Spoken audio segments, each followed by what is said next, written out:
નમસ્કાર દર્શક મિત્રો, હું આપની સાથે છું રાખી અંજારિયા। સ્વાગત છે આપનું કચ્છ ઉદય ટીવી ન્યૂઝમાં। તો દર્શક મિત્રો, જોઈએ આજના સમાચારો વિસ્તારથી।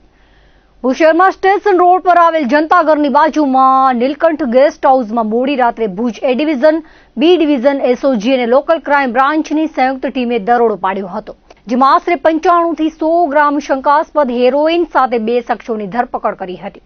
જપ્ત કરાયેલા માદક પદાર્થની આંતરરાષ્ટ્રીય બજાર કિંમત અંદાજે 20 લાખ હોવાનું પ્રાથમિક રીતે જાણવા મળ્યું છે। સૂત્રો પાસેથી મળતી માહિતી મુજબ પંજાબના હરપ્રીતસિંહ અને રાજસ્થાનના રામજસ પ્રતાપરામ બિશ્નોઈના બંને શખ્સો ગત રાત્રે ગેસ્ટ હાઉસમાં પહોંચ્યા હતા। આ અંગે ચોક્કસ બાતમી મળતા પોલીસે તાત્કાલિક કાર્યવાહી હાથ ધરી સમગ્ર વિસ્તારને ઘેરી લઈને દરોડો પાડ્યો હતો। તપાસ દરમિયાન બંનેના કબજામાંથી શંકાસ્પદ માદક પદાર્થ મળી આવતા તેને જપ્ત કરી બંને આરોપીઓની ધરપકડ કરવામાં આવી હતી। રાત્રે ભર બજારમાં એક સાથે મોટી સંખ્યામાં પોલીસના વાહનો પહોંચી જતા સ્થાનિકોમાં ગભરાટ સાથે કુતૂહલ ફેલાયું હતું। સવારે વેપારીઓ દુકાન ખોલવા પહોંચ્યા ત્યારે પણ પોલીસનો ચુસ્ત બંદોબસ્ત જોવા મળ્યો હતો। સમગ્ર વિસ્તારમાં કાર્યવાહીને લઈને ચર્ચાઓ જાગી હતી। પકડાયેલા શંકાસ્પદ પદાર્થની તપાસ માટે ફોરેન્સિક સાયન્સ લેબોરેટરીની ટીમને બોલાવવામાં આવી હતી। એફએસએલ દ્વારા લેવાયેલા નમૂનાની પ્રાથમિક તપાસમાં આ પદાર્થ હેરોઇન હોવાનું સામે આવ્યું છે। પોલીસે બંને આરોપીઓની સઘન પૂછપરછ કરી તેમના રિમાન્ડ મેળવવાની તજવીજ હાથ ધરી છે। ડ્રગ્સનો જથ્થો ક્યાંથી લાવવામાં આવ્યો હતો, કોને સપ્લાય કરવાનો હતો, આ નેટવર્કમાં અન્ય કોણ સામેલ છે, તેમજ અગાઉ પણ આવી કોઈ ખેપ પહોંચાડવામાં આવી છે કે કેમ તે સહિતના મુદ્દાઓ પર ઊંડાણપૂર્વક તપાસ ચાલી રહી છે। પોલીસ મહાનિરીક્ષક શ્રી સરહદી રેન્જ શ્રી ચિરાગ કોરડિયા સાહેબ દ્વારા વારંવાર એનડીપીએસને લગતા કેસોની સૂચના કરવામાં આવે છે। તે અંતર્ગત પશ્ચિમ કચ્છ જિલ્લાના પોલીસ અધિક્ષક શ્રી રિસ્પેક્ટેડ વિકાસ સુંડા સાહેબ દ્વારા કોમ્બિંગનું આયોજન કરવામાં આવેલ હતું। તે કોમ્બિંગ માટે ગઈકાલ રાત્રિએ તારીખ 23/7ના રોજ ભુજ શહેર એ ડિવિઝન, ભુજ શહેર બી ડિવિઝન, પશ્ચિમ કચ્છ જિલ્લાની લોકલ ક્રાઇમ બ્રાન્ચ તથા સ્પેશિયલ ઓપરેશન ગ્રુપ, આ 4 ટીમો દ્વારા કોમ્બિંગનું આયોજન કરવામાં આવેલ હતા। આ 4 ટીમો જ્યારે કોમ્બિંગમાં હતા તે દરમિયાન જનતાઘર પાસે એક નીલકંઠ ગેસ્ટ હાઉસ આવેલ છે। તે દરમિયાન હોટલ અને ઢાબાના ચેકિંગ તથા વ્હીકલ ચેકિંગ શરૂ હતા। તે દરમિયાન આ ગેસ્ટ હાઉસમાં 2 શંકાસ્પદ ઈસમો જેમની તપાસ કરતા તેમના કબજામાંથી માદક પદાર્થ હેરોઇન જે 96.5 કિલોગ્રામ જેટલું તથા તેની મૂળ કિંમત 19,30,000 જેટલી જણાઈ આવેલ છે। આ 2 ઈસમોને માદક પદાર્થ સાથે પકડી પાડી ત્યારબાદ તેની કાયદેસરની કાર્યવાહી હાથ ધરવામાં આવી છે। પ્રાથમિક પૂછપરછ દરમિયાન એવું જાણવામાં આવેલ છે કે આ બંને ઈસમો મૂળ પંજાબના તથા બંને ઈસમોના નામ પ્રથમ આરોપી રામજસ ઉર્ફે રમેશ પ્રતાપરામ ગોદારા, જેની ઉંમર 25 વર્ષ જેટલી છે, જે મૂળ રાજસ્થાનના છે, તથા હરપ્રીતસિંહ બલવિંદરસિંહ, જેની ઉંમર 42 વર્ષ, કે જેઓ ફિરોઝપુર પંજાબના છે।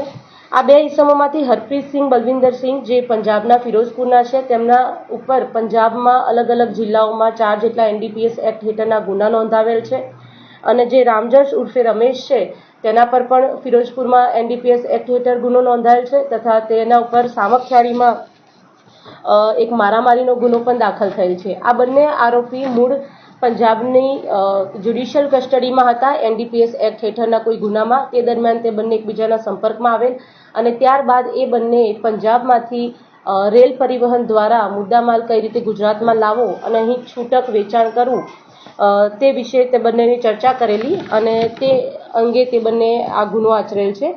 આ બંને આરોપી વિરુદ્ધ હાલ ભુજ શહેર એ ડિવિઝન પોલીસ સ્ટેશન ખાતે ગુનો નોંધાયેલ છે, જે એનડીપીએસ એક્ટ હેઠળ દાખલ થયેલ છે।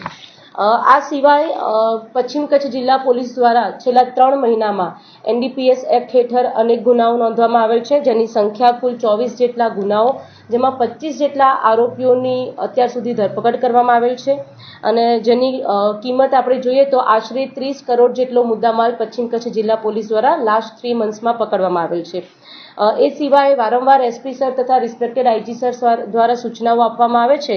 તે અંતર્ગત ખાણ ખનીજ નિયમ ભંગ હેઠળના ટોટલ 64 જેટલા કેસીસ દાખલ કરવામાં આવેલ છે, અને આ 64 જેટલા કેસીસમાંથી કુલ 18 જેટલા કેસીસમાં આશરે 24 લાખ જેટલો દંડ પણ કરવામાં આવેલ છે। ભુજ તાલુકાના સુમરાસર શેખ ગામે સીમ વિસ્તારમાં ગેરકાયદે ચાલતું કતલખાનું ઝડપી લેવામાં આવ્યું હતું। આ બાબતે મળતી વિગતો મુજબ એલસીબી દ્વારા તપાસ કરવામાં આવી હતી. સુમરાસર શેખ ગામના આદમ અલી મામદ કુંભારને ઝડપી લેવાયો હતો. તેની પાસેથી 2040 કિલો પશુ માંસ કબજે કરાયું હતું. આ સાથે કતલ માટે ઉપયોગમાં લેવાતા હથિયારો જેમાં કુહાડી, છરી તેમજ વજન કાંટો સહિતનો મુદ્દામાલ કબજે કરવામાં આવ્યો હતો. માધાપર પોલીસમાં ગુનો દાખલ કરવામાં આવ્યો છે. મુન્દ્રા શહેરમાં ગુનાહિત ઇતિહાસ ધરાવતા અને એનડીપીએસ સહિત પ્રોહિબિશનના ગુનાઓમાં સંડોવાયેલા ઇસમો સામે કચ્છ પશ્ચિમ પોલીસ દ્વારા વધુ એક અસરકારક કાર્યવાહી હાથ ધરવામાં આવી છે. જિલ્લા પોલીસ વડાના માર્ગદર્શન હેઠળ મુન્દ્રા પોલીસ દ્વારા સરકારી જમીન પર કરાયેલા ગેરકાયદેસર દબાણો દૂર કરી અંદાજે 3075 ચોરસ મીટર વિસ્તારની 3,15,18,000ની સરકારી જમીન દબાણ મુક્ત કરવામાં આવી છે.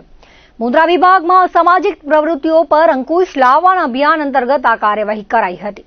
મુન્દ્રા પોલીસ સ્ટેશનના પીઆઈની રાહબરીમાં પોલીસ ટીમે બાતમીના આધારે તપાસ હાથ ધરી હતી. દરમિયાન ગુનાહિત ઇતિહાસ ધરાવતા 3 આરોપીઓએ સરકારી જમીન પર ગેરકાયદેસર રીતે મકાન, વંડી તેમજ બાઉન્ડ્રી વોલ બનાવી દબાણ કર્યું હોવાનું સામે આવ્યું હતું. કાર્યવાહી દરમિયાન સુપરવાસ વિસ્તારમાં 100 ચોરસ મીટર, અન્ય સ્થળે 850 ચોરસ મીટર તથા અંબિકા નગર વિસ્તારમાં 2125 ચોરસ મીટર મળી કુલ 3075 ચોરસ મીટર સરકારી જમીન પરના દબાણો દૂર કરવામાં આવ્યા હતા. દબાણ દૂર કરવાની કામગીરીમાં જેસીબી સહિતના સાધનોનો ઉપયોગ કરી ગેરકાયદેસર બાંધકામો તોડી પાડવામાં આવ્યા હતા. આ અભિયાનનો હેતુ ગુનાહિત પ્રવૃત્તિઓ સાથે સંકળાયેલા તત્વો સામે કડક કાર્યવાહી કરી સરકારી જમીન પરના ગેરકાયદેસર કબજાઓ દૂર કરવાનો હોવાનું પોલીસ દ્વારા જણાવાયું છે.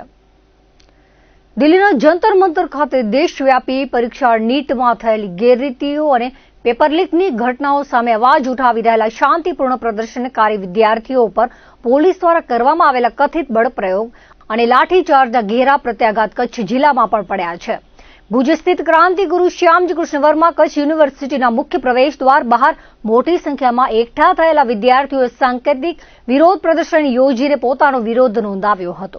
સોનમ વાંગચુક તથા દિલ્હીમાં આંદોલન ચલાવી રહેલા યુવાનોના સમર્થનમાં યોજાયેલા આ કાર્યક્રમમાં વિદ્યાર્થીઓ કાળા કપડાં અને કાળી પટ્ટી ધારણ કરી શિસ્તબદ્ધ રીતે ધરણા પર બેઠા હતા.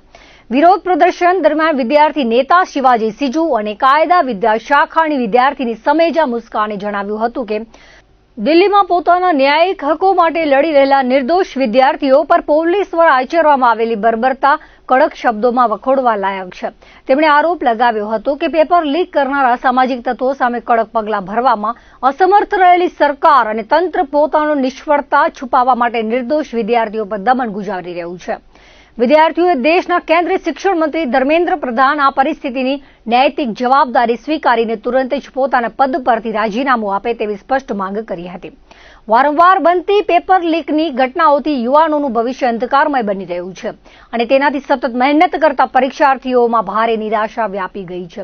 જો શિક્ષણ મંત્રી રાજીનામું નહીં આપે અને પેપર લીકના મુખ્ય સૂત્રધારો સામે કડક કાર્યવાહી કરવામાં નહીં આવે તો આવનારા દિવસોમાં સમગ્ર દેશ અને રાજ્યભરમાં વિદ્યાર્થીઓ દ્વારા વધુ ઉગ્ર આંદોલન, ઉપવાસ અને ધરણા કાર્યક્રમો હાથ ધરવામાં આવશે. પ્રદર્શનના અંતે ઉપસ્થિત તમામ વિદ્યાર્થીઓએ દેશના તમામ યુવાનોને આ ન્યાયિક લડતમાં એકજૂથ થઈને શાંતિપૂર્ણ રીતે સમર્થન આપવા આહવાન કર્યું હતું. આજે કચ્છ યુનિવર્સિટી ખાતે કચ્છ જિલ્લામાંથી તમામ વિદ્યાર્થી ભાઈઓ બહેનો અમે એકઠા થયા છીએ. હાલ દિલ્હી જંતર મંતર પર જે પ્રોટેસ્ટ ચાલુ છે એ પ્રોટેસ્ટને સમર્થન આપવા માટે અમે સૌ વિદ્યાર્થીઓ એકઠા થયા છીએ. દિલ્હીમાં જે વિદ્યાર્થીઓ ઉપર બર્બરતા ગુજારવામાં આવી અને વિદ્યાર્થીઓને જે પોલીસ દ્વારા બેરહેમીથી મારવામાં આવ્યો એની કડી નિંદા કરીએ છીએ અમે અને એને સખત શબ્દોમાં વખોડીએ છીએ. ખરેખર જો સરકાર આટલી જ કડક છે એવું બતાવે છે તો જે પેપર લીક કર્યું છે એના ઉપર તમે આટલી બર્બરતા ગુજારો ને, તમે વિદ્યાર્થીઓને ઢોર મારો છો અને વિદ્યાર્થીઓના આંદોલનને કચડી નાખવા માટે તમે વિદ્યાર્થીઓ ઉપર બળ પ્રયોગ કરો છો તે ખરેખર બહુ યોગ્ય નથી. જો સરકાર ધારે તો આ પેપર લીકની ઘટનાઓ બનતા અટકાવી શકતી હોત. સરકાર ધાર્યું હોત તો લાખો વિદ્યાર્થીઓને જંતર મંતર ઉપર એકઠા થતાં પણ રોકી શકતી હોત. પરંતુ એક શિક્ષણ મંત્રી ધર્મેન્દ્ર પ્રધાનના કારણે તેઓ વિદ્યાર્થીઓ ઉપર લાઠીચાર્જ કરે છે. ખરેખર એમણે ધર્મેન્દ્ર પ્રધાનનું રાજીનામું આપી દેવું જોઈએ અને ધર્મેન્દ્ર પ્રધાનમાં પણ થોડી ઘણી હવે શરમ બચી હોય તો એણે સામેથી રાજીનામું આપી દેવું જોઈએ, કારણ કે લાખો વિદ્યાર્થીઓ એમનો વિરોધ કરી રહ્યા છે. દેશભરમાંથી આ વિરોધ થઈ રહ્યો છે. આવો વિદ્યાર્થીઓ ઉપર જે લાઠીચાર્જ વરસાવવામાં આવ્યો છે એનું અમે સખ્ત શબ્દોમાં વખોડીએ છીએ ઘટનાને, અને સૌ વિદ્યાર્થીઓને હું આહ્વાન કરું છું કે તમે સૌ પોતપોતાની જ્યાં પણ જિલ્લામાં એકઠા થઈ અને આ શાંતિપૂર્ણ પ્રદર્શનમાં ભાગ લો અને આ આંદોલનને સમર્થન આપો. ધર્મેન્દ્ર પ્રધાન રાજીનામું જ્યાં સુધી નહીં આપે ત્યાં સુધી આ ધરણા પ્રદર્શન, આ ઉપવાસ આંદોલનો, તમામ આંદોલનો ચાલતા રહેશે. અને હવે જો સરકારના પેટનું પાણી નહીં હાલે તો વિદ્યાર્થીઓ આક્રોશમાં આવી અને આનાથી પણ વિશેષ કાર્યક્રમો આપશે અને વધારે આંદોલનો કરશે.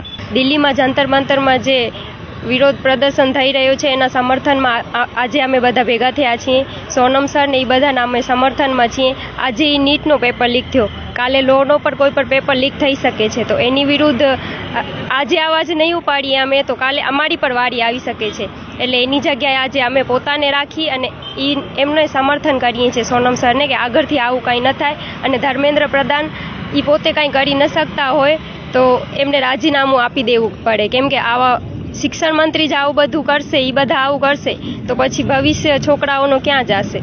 અત્યારે તો અમે 20-25 જણા એટલા આસપાસ છીએ, પણ હજી બધાને એટલાને ખબર નથી. એ બધાને ખબર પડે એટલે વધારે પણ થઈ શકે છે. બીજા વિદ્યાર્થીઓને પણ એ અપીલ કરશું કે તમે એમની જગ્યાએ પોતાને રાખીને જુઓ. એમનું પેપર લીક થયું તો તમારું પણ થઈ શકે છે. તમે પણ એક સ્ટુડન્ટ છો, ભવિષ્યમાં તમને કાંઈ બનવું હશે તો તમારો એ પેપર લીક થાય તો એ તમારા માટે, બધા માટે છે. જે બધા ભેગા થયા છે એ બધા આપણા માટે ભેગા થયા છે, તો એમને બધાને સમર્થન કરો.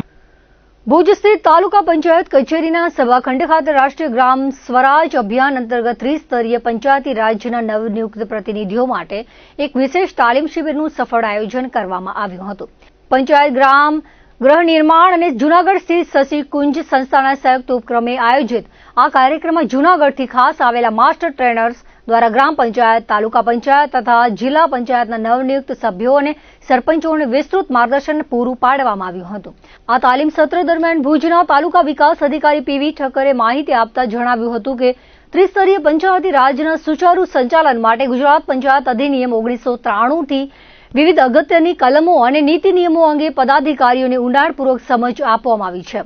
આ ઉપરાંત રાજ્ય સરકાર દ્વારા ગ્રામીણ વિકાસ માટે ચલાવવામાં આવતી વેતન પ્રેમ યોજના, પંચવટી યોજના, તીર્થગામ અને પાવનગામ જેવી વિવિધ જન કલ્યાણકારી યોજનાઓ અંગે વિગતવાર ચર્ચા કરીને જરૂરી માર્ગદર્શન પૂરું પાડવામાં આવ્યું હતું. તાલીમના અંતે ઉપસ્થિત સરપંચો અને પદાધિકારીઓના વિવિધ પ્રશ્નો તથા શંકાઓનું સ્થળ પર જ સંતોષકારક નિરાકરણ લાવવામાં આવ્યું હતું. આજ રોજ 23 જુલાઈ 2026ના રોજ તાલુકા પંચાયત ભુજ ખાતે RGS રાષ્ટ્રીય ગ્રામ સ્વરાજ અભિયાન અંતર્ગત નવનિયુક્ત ચૂંટાયેલા ગ્રામ પંચાયત, તાલુકા, જિલ્લા પંચાયતના પદાધિકારીશ્રીઓની એક તાલીમનું આયોજન કરવામાં આવ્યું હતું. પંચાયત ગ્રામ ગૃહ નિર્માણ અને શશિકુંજ જૂનાગઢના સંયુક્ત ઉપક્રમે. તેમાં જૂનાગઢથી વધારેલા આપણા જે માસ્ટર ટ્રેનર છે એમના દ્વારા જે નવનિયુક્ત પદાધિકારીશ્રીઓ છે એમને ગુજરાત પંચાયત અધિનિયમ 1993 અંતર્ગત વિવિધ જોગવાઈઓ છે એની વિગતવાર તાલીમ આપવામાં આવી, એ અંગે માર્ગદર્શન આપવામાં આવ્યું. સાથે સાથે સરકારશ્રીની હાલની વતન પ્રેમ, પંચવટી, તીર્થગામ, પાવનગામ આવી અઢળક યોજનાઓ વિશે વિગતવાર ચર્ચા કરવામાં આવી, માર્ગદર્શન આપવામાં આવ્યું અને ગ્રામ પંચાયતના સરપંચશ્રીઓ, પદાધિકારીશ્રીઓના જે પ્રશ્નો હતા એને સોલ્વ કરવામાં આવ્યા. કહેવાય ને ત્રિસ્તરીય પંચાયતી રાજમાં ગ્રામ પંચાયત, તાલુકા પંચાયત, જિલ્લા પંચાયતનું જે માળખું છે એમાં પંચાયતી રાજ જે કહેવાય કે જેના ઉપર જેના નીતિ નિયમોના આધારે આ ત્રિસ્તરીય પંચાયતી રાજ કામ કરતી હોય છે, તો એ ગુજરાત પંચાયત અધિનિયમ અંતર્ગત જેટલી કલમો છે, અગત્યની કલમો વિશે અને જેટલી યોજનાઓ સરકારશ્રીની પંચાયતને લગતી છે એના વિશેની માર્ગદર્શનને તાલીમ આપવામાં આવી. નખત્રાણા તાલુકા પંચાયત કચેરી ખાતે રાષ્ટ્રીય ગ્રામ સ્વરાજ અભિયાન અંતર્ગત જિલ્લા, તાલુકા, ગ્રામ પંચાયતના નવા ચૂંટાયેલા સદસ્યોની એક દિવસની તાલીમ યોજાઈ હતી. તાલુકા પંચાયત પ્રમુખ ભારતીબેન નીતિનગીરી ગોસ્વામીના અધ્યક્ષસ્થાને તાલીમ શિબિર યોજાઈ હતી, જેમાં તાલુકા વિકાસ અધિકારી હાર્દિકભાઈ ગઢવીએ તમામને આવકારી એક દિવસીય શિબિરનો હેતુ સમજાવ્યો હતો.